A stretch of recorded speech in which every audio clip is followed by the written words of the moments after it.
Setelah absen selama 2 pekan, F1 akhirnya kembali menemani weekend kalian-kalian semua dan akan memasuki ronde ke-8 pada gelaran GP Azerbaijan. Race yang akan diadakan di sirkuit jalanan Baku ini mungkin jadi salah satu balapan yang ditunggu-tunggu karena dalam beberapa tahun belakangan selalu menyajikan drama.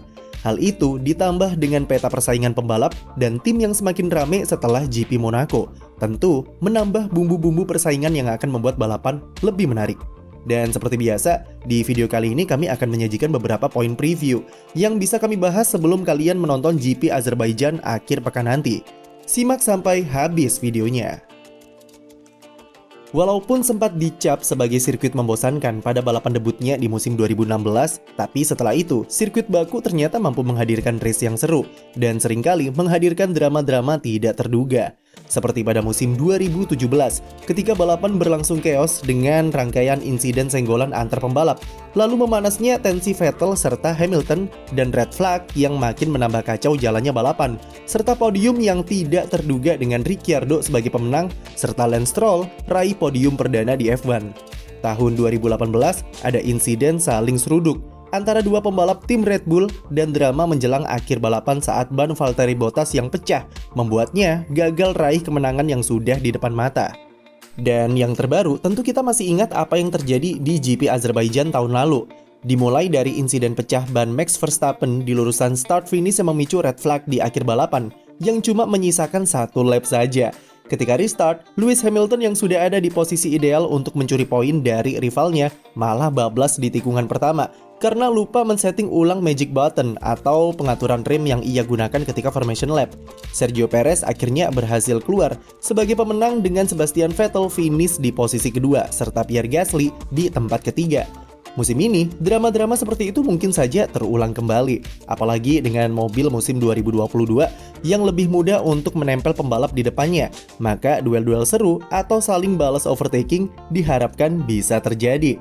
Sirkuit Baku mempunyai layout yang cukup unik, dengan 2 zona DRS yang cukup panjang, dan salah satunya adalah sebuah lurusan di mana pembalap bisa gaspol sepanjang 2 km. Setelah adu kecepatan di lurusan panjang tersebut, pembalap akan dihadapkan ke lingkungan sirkuit yang sangat berbeda. Di sektor kedua dan ketiga yang dipenuhi tikungan lambat. Ada 3 tikungan yang berpotensi menyulitkan para pembalap, terutama ketika kualifikasi. Yang pertama, ada di tikungan ketiga atau setelah zona DRS kedua. Kesulitan di tikungan ini ada di penentuan titik pengereman, dan pembalap seringkali salah perhitungan dan bablas di area run-off. Atau kadang, pembalap bisa berbelok terlalu kencang dan akhirnya melintir atau menabrak tembok, seperti yang terjadi di kualifikasi tahun lalu. Titik kedua tentu ada di tikungan 8-10 atau di area kastil yang cukup terkenal. Lebar trek yang sempit dengan tembok pinggir kastil yang menanti di luar tikungan membuat para pembalap haram hukumnya membuat kesalahan sedikit pun di tikungan ini. Tentunya, kita ingat insiden ayam stupidnya Charles Leclerc pada sesi kualifikasi tahun 2019 yang lalu. Dan tikungan menantang di Baku yang terakhir adalah tikungan ke-15. Jujur, dari semuanya ini adalah tikungan paling sulit di sirkuit Baku. Musim lalu, banyak pembalap harus merasakan kejamnya tembok di exit tikungan 15 dari Charles Leclerc dan Max Verstappen di sesi latihan bebas. Lalu di kualifikasi tikungan 15 jadi penyebab berkibarnya 2 kali red flag dengan Giovinazzi serta Stroll menabrak tembok di sana. Penyebab tikungan ini begitu sulit adalah desain apex yang sangat tajam serta curb yang tinggi dan pembalap harus menentukan zona pengereman sebelum masuk ke tikungan.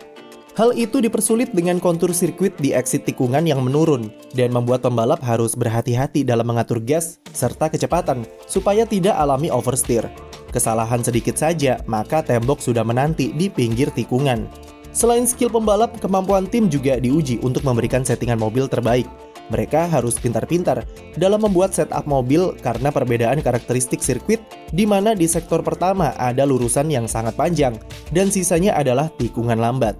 Meskipun, jika kita lihat dari tahun-tahun ke belakang, settingan low downforce adalah yang terbaik di sirkuit ini, walau pembalap harus berkorban banyak di bagian suspensi belakang yang dibuat lebih sensitif dan membuat mereka harus sedikit hati-hati ketika tancap gas. Tapi jika kita berbicara soal mobil dan sirkuit, Baku mungkin akan sangat berpihak ke mereka yang punya mesin powerful seperti tim Red Bull. Sejauh musim ini, Red Bull Powertrain sudah terbukti jika mereka adalah mesin paling kencang di lurusan. Hal itu akan sangat menguntungkan di tipe sirkuit seperti Baku yang punya trek lurus 2 km lebih. Jadi di atas kertas Red Bull jelas diunggulkan akhir pekan ini.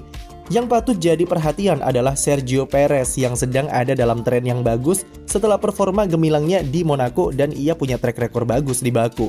Bersama Force India, ia berhasil raih 2 kali podium pada musim 2016 dan 2018. Serta musim lalu, di mana Ceko sukses raih kemenangan perdananya bersama Red Bull di Baku. Ia sekarang ada di momentum yang sangat bagus dengan perpanjangan kontraknya selama 2 musim. Perez juga ada di posisi ideal di klasemen yang menempatkannya ke duel perebutan gelar juara dunia bersama rekan setimnya Max Verstappen dan Charles Leclerc. Jadi balapan nanti akan sangat menarik dinanti bagaimana kiprah pembalap Meksiko ini di Baku. Walaupun itu tidak akan mudah karena Verstappen tentunya berniat membalaskan performa buruknya di Monaco untuk kembali ke jalur kemenangan. Dari sisi Ferrari, posisi mereka kurang begitu bagus setelah blunder strategi yang dilakukan di Monte Carlo dan nasib sial di GP Spanyol. Dua balapan itu seharusnya dimanfaatkan dengan maksimal oleh tim kuda jingkrak ini untuk menjauh dari rivalnya. Tapi sayangnya, tahta di klasemen justru dikudeta oleh Red Bull. Sirkuit Baku kurang begitu cocok dengan Ferrari mengingat adanya 2 lurusan panjang yang menguntungkan Red Bull. Tapi mereka masih bisa mengoptimalkan keunggulan mobil serta kemampuan Leclerc saat kualifikasi untuk mengunci grid terdepan. Apa yang harus Ferrari lakukan adalah raih poin semaksimal mungkin dan eksekusi balapan dengan bersih tanpa kesalahan sedikit pun, terutama dari sisi strategi. Dengan posisi mereka saat ini, Ferrari tidak bisa kehilangan poin lebih banyak lagi yang akan sangat berpengaruh ke duel perebutan juara dunia. Tim lain yang menarik adalah Mercedes yang saat ini cukup bagus di trek lurus jika dilihat dari performa di Catalunya. Tapi mereka kemungkinan akan keteteran di sektor kedua dan ketiga serta permukaan trek yang bergelombang, karena disitulah kelemahan mobil W13 akan diekspos. Mercedes harus pintar-pintar dalam membuat setup mobil yang bisa membawa George Russell memperpanjang konsistensinya untuk finish di 5 besar. Di barisan papan tengah, AlphaTauri tentu difavoritkan dengan mesin powerfulnya dan McLaren yang sudah dapat momentum bersama Lando Norris. Aston Martin, Alpine, dan Alfa Romeo bersama Bottas akan berduel untuk mempertaruhkan posisi poin yang tersisa. Bagi tim Haas, kami tak berharap banyak. Kevin Magnussen punya peluang untuk bisa berikan kejutan di kualifikasi, tapi ketika balapan mungkin ia akan keteteran dan akan mudah dilewati oleh pembalap lain. Baku juga kembali menjadi ajang balapan pembuktian bagi Mick Schumacher serta Daniel Ricciardo yang saat ini ada di bawah tekanan yang cukup besar untuk segera menampilkan performa bagus. Bagaimana prediksi kalian untuk GP Azerbaijan akhir pekan nanti? Akankah kembali menghasilkan balapan dramatis seperti musim lalu atau akan membosankan? Tulis prediksimu di komentar dan jangan lewatkan balapannya hari Minggu nanti.